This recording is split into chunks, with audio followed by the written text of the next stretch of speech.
우리 옆에 성에서 합시다. 사랑합니다. 축복합니다. 예, 말씀의 제목을 읽읍시다. 시작. 하나님의 선한 인도다. 자, 우리 인생이 우리의 뜻대로 잘 살아오는 것처럼, 잘 산 것처럼 이렇게 보이지만 결국 하나님의 은혜로 인도함을 받은 것이다. 그래서 우리는 이 하나님의 선한 인도하심을 늘 볼 수 있는 자들이 되어야 한다라는 겁니다.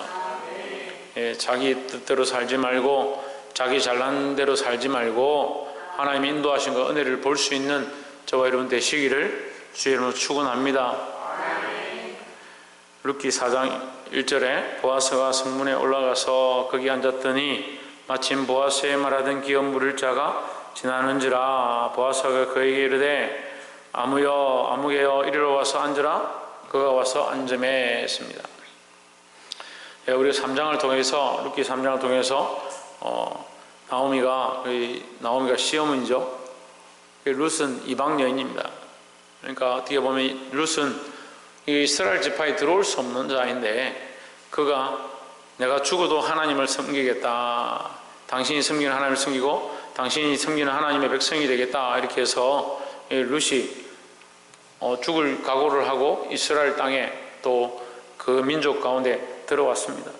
들어왔는데 그의 시어머니가 보아스라는 그 밭에 가서 이제 일을 하다가 보아스라는 사람이 주인인 걸 알고 보아스를 보니까 자기 친족인 거예요. 예, 삼촌쯤 되는 것 같아요. 그래서 이제 친정인 거예요. 작은 아주버님 이렇게 되겠죠. 어쨌든 그 친족이니까 지금 어쨌든 이 집안의 대를, 나오미의 집안이 대가 완전히 끊어졌는데 이 대를 이어야 하니까 이 대를 이을 방법이 없다. 자기 남편도 죽고 자기 자식도 다 죽었으니까 이제 내가 새로 시집갈 수도 없고 대를 이을 수 없으니까 가라 했는데 룻이 나는 하나님 섬기겠습니다 하고 따라온 거죠. 그런데 이제 그가 이삭을 주우러, 어머니를 어쨌든 복양해야 되니까 이삭을 주우러 갔는데 이 가다 보니까 우연하게 보아스의 밭에 갔다. 하나님 인도하셨죠. 보아스의 밭에 가서 그 이삭을 줍다 보니까 이 보아스가 보고 저가 누구냐 하니까 나오미의 며느리다 이렇게 하니까 그 얘기를 듣고 이미 알고 있었던 거죠. 하나님을 선택하고 자기 민족을 버리고 하나님의 백성이 되고자 쫓아온 줄 알고 있으니까 후대해 주었습니다. 그에게 곡식을 벨 때에 저 소녀가 걷어갈 수 있도록 좀 버려둬라, 흘려보내라, 막 이런 식으로 얘기를 합니다.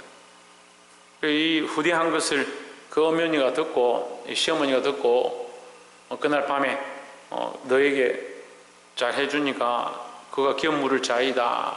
이 고엘의 의무입니다. 그래서 친족이 그 대를 잇는 계대결혼과 비슷한 거죠.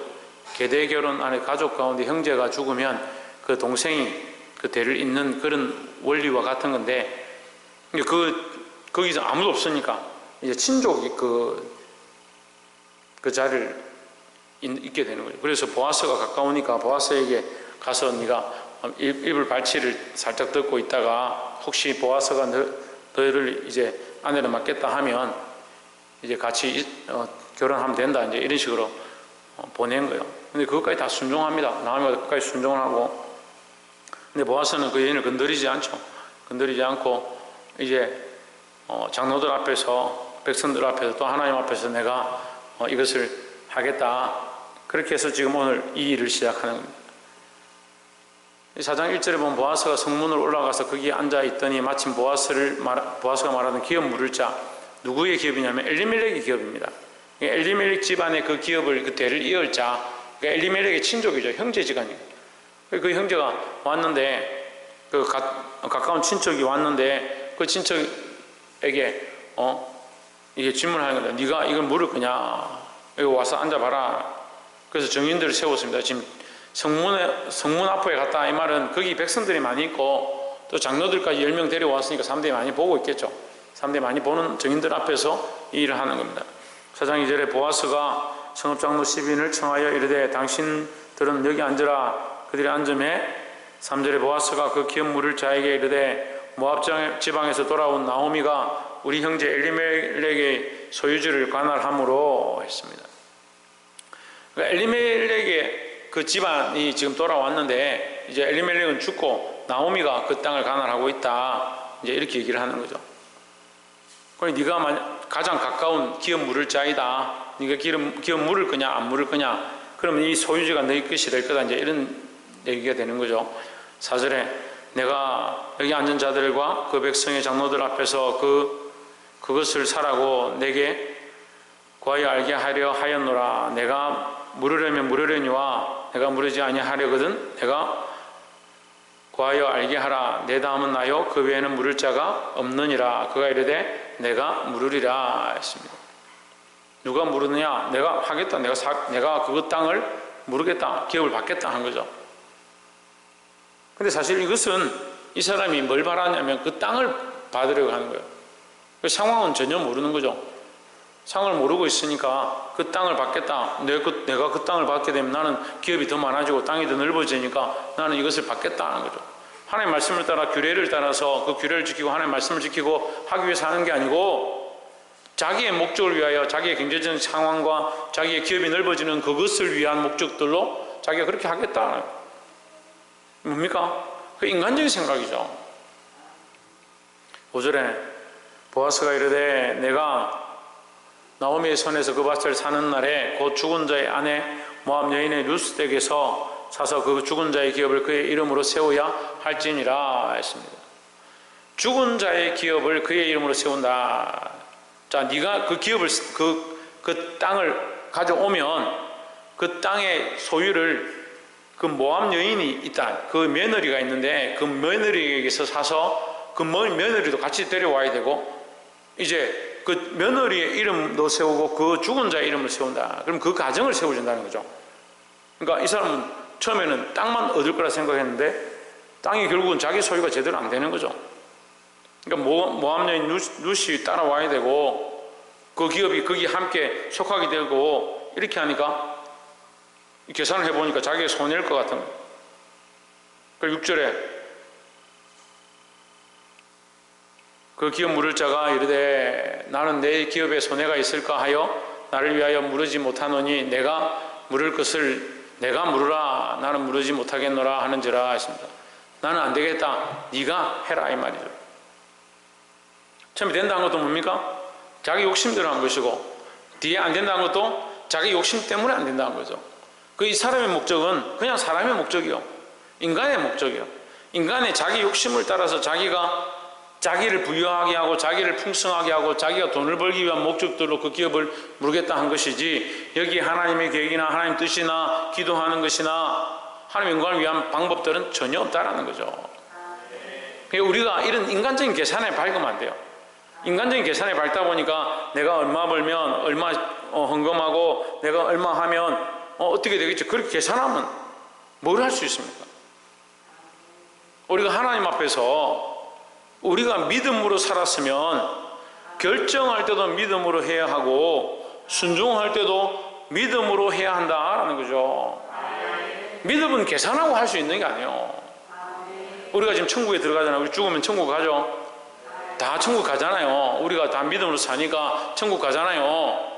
그럼 내가 며칠 살면 헌금을 얼마 하면 주일을 얼마 지키면 천국 가느냐? 그걸 계산할 수가 있습니까? 우리의 이렇게 한 공로를 가지고 천국 가는 게 아니니까 이건 계산하는 게 아니에요. 근데 어리석은 사람은 어떻게 합니까? 자꾸 계산해서 내가 얼만큼 했으니까 천국 가고 얼만큼 했으니까 천국 못 가고 그렇게 자꾸 생각하는 거예요. 그게 무슨 생각이요? 불교가 얘기하는 거예요. 불교가. 절을 얼만큼 해야 되고 수행을 얼마나 해야 되고 얼만큼 하면 극락왕생하고 얼만큼 하면 어떤 자리에 올라가고 사실 불교라고 얘기했지만 다 그래요. 다른 종교들 다 그렇게 얘기하는 거예요. 네가 얼만큼 이렇게 하면 금식하면 뭘 하면 몇 번 절하면 네 재산 얼마나 내어놓으면 천만의 말씀이야. 천국은요 그렇게 가는 게 아니에요. 우리의 공로나 우리의 어떠함으로 가는 것이 아니다. 그건 계산할 수 없는 거죠. 계산할 수 없는 거다는 거예요. 근데 왜 자꾸 우리가 하나님의 역사 안에 뭘 자꾸 끼워 넣느냐? 인간적인 생각들을 자꾸 끼워 넣는 거예요. 그래서 결국 어떤 열매를 봅니까? 인간적인 열매를 보는 거예요. 하나님의 역사를 보지 못하고 하나님의 인도하심과 이루어주심을 보지 못하고 자꾸 인간적인 열매를 맛보는 거예요. 인간적인 계산들을 두드리고 앉아있으니까 인간적인 결과를 보고 있으면서 하나님 왜 나에게 이렇게 해주시나, 그런 착각을 하는 거죠.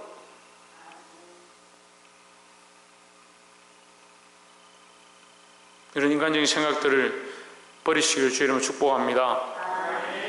자기 유익을 위한 것, 자기 영광을 위한 것, 자기 이름을 위한 이 영광, 자기 이름을 위한 것, 그런 인간적인 것들, 이걸 버려야,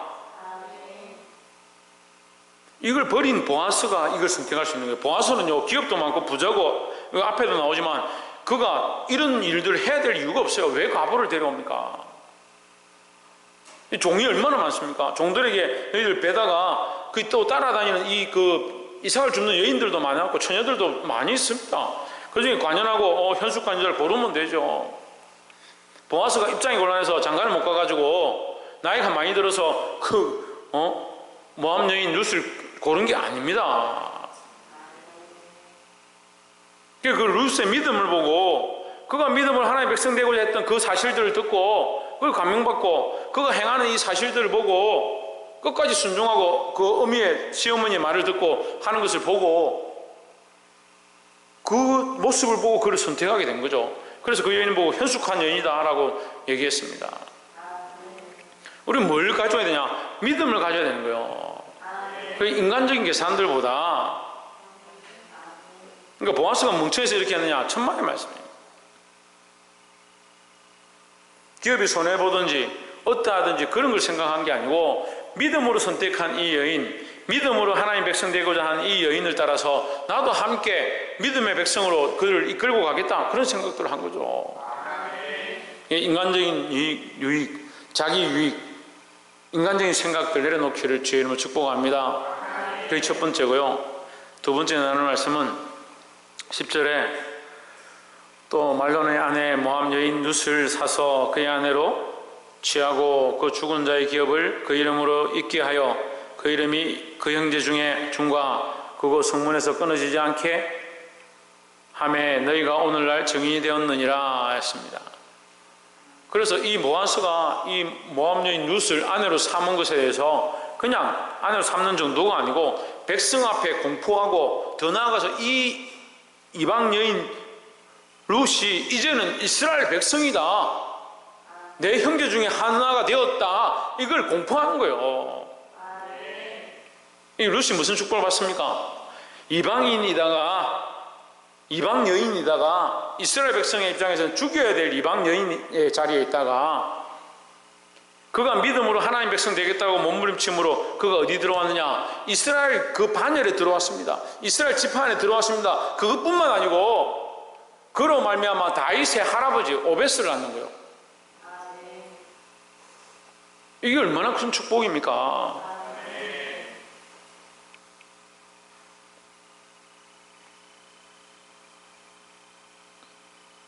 사랑하는 성도 여러분, 인간적인 계산을 하면 이런 일이 일어날 수도 없고 인간적인 계산으로 우리가 그렇게 할 이유도 없는 겁니다. 그런데 우리가 하나님의 마음을 가지고 하나님 뜻을 쫓아가면, 믿음으로 순종하면 약속이 없는 백성이 약속의 백성이 되어지고 이방 백성이 하나님의 백성이 되어진다는 거죠. 우리는 하나님 나라의 이방이 아닙니다. 이방은 아무 권한이 없어요. 그런데 우리는 하나님 나라의 이방이 아니라 하나님 나라의 백성인 거예요. 우리는 하나님의 자녀이고 하나님의 백성으로서 우리의 백성의 권리, 하나님의 백성답게 살아갈 의무가 있는 겁니다. 근데 자꾸 이 땅에 속한 사람처럼, 이방의 사람처럼 세상의 원리를 가지고 인간적인 생각을 하고 인간적인 계산들을 하고, 그러니까 결국 어떤 열매를 먹냐? 인간적인 열매를 먹고 있는 거예요. 제가 보니까요, 좀 믿음으로 나아가고 몸을 치고 하다가 자꾸 뒤로 가고 넘어지는 사람들이 왜 그러냐? 인간적으로 계산을 자꾸 하는 거예요. 내가 한 게 얼마인데, 내가 얼마나 했는데, 하긴 뭘 해요? 우리 주님께서 나를 위하여 십자가에 못 박혀 죽으셨음에 대해서 우리가 뭘 자랑할 게 있냐는 거예요.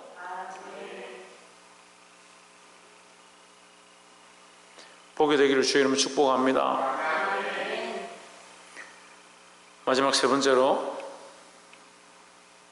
15절에 이는 내 생명의 회복자며 내 노년의 봉양자라 곧 너를 사랑하며 일곱 아들보다 귀한 자부가 낳은 자로다. 16절에 나오미가 아기를 취하여 품에 품고 그의 양육자가 되니 17절에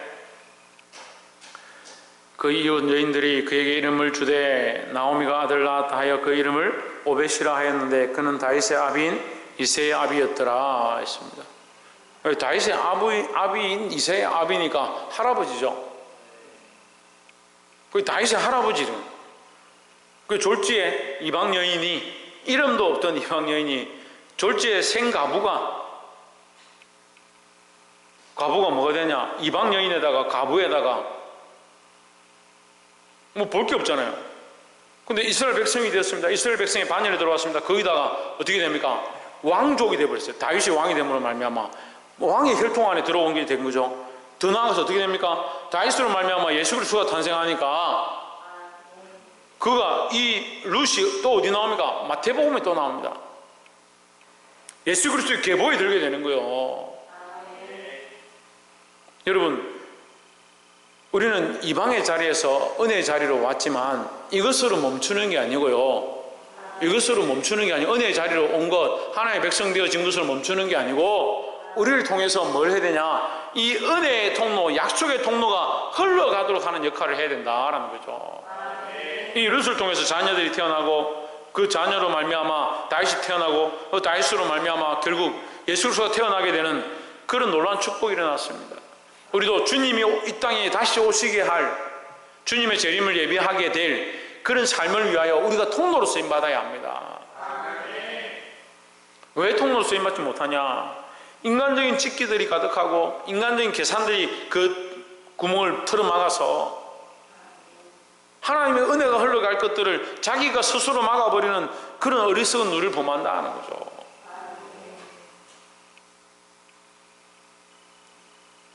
때로는 많은 사람들이 목사님 이렇게 하는 게 저렇게 하는 게 이렇게 하는 게 맞습니다. 그런 얘기들 합니다. 들어보면 얘기는 맞아요. 때로는 그렇게 묻고 싶고요. 믿음은 어디 있습니까? 하나님 하실 일은 뭡니까? 내가 다 결정하고 내가 다 계산하고 내가 다 선택했는데 하나님 뭘 하십니까?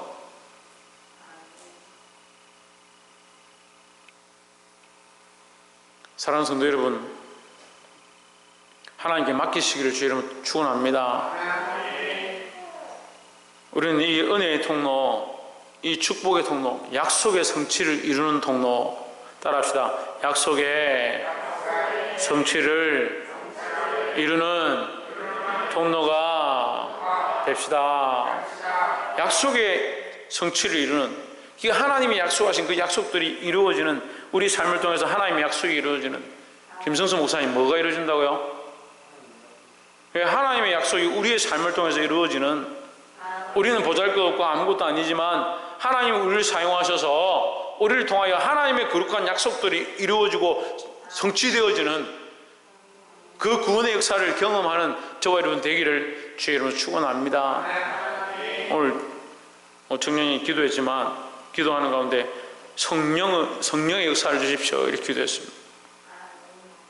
우리를 통해서 이 성령의 역사들이 흘러가게 해야 됩니다. 정신을 차리지 않고 이렇게 앉아있다가 성령이 뭔지, 은혜가 뭔지, 하나님의 역사가 뭔지, 믿음은 뭔지 아무 관계없는 신앙생활을 하고 자꾸 자기 마음대로 살아가면서 하나님 우리를 통해서 뭘 하시나? 하나님 사용하시려고 해도 통로가 다 썩었고 인간적인 생각들로 가득하고 자기를 사랑하는 것으로 가득한데 뭐가 되겠냐는 거예요. 사랑하는 성도 여러분, 이 마지막 때에 하나님이 거룩한 통로로 사용되어 지시기를 주의 이름으로 축복합니다. 기도하겠습니다.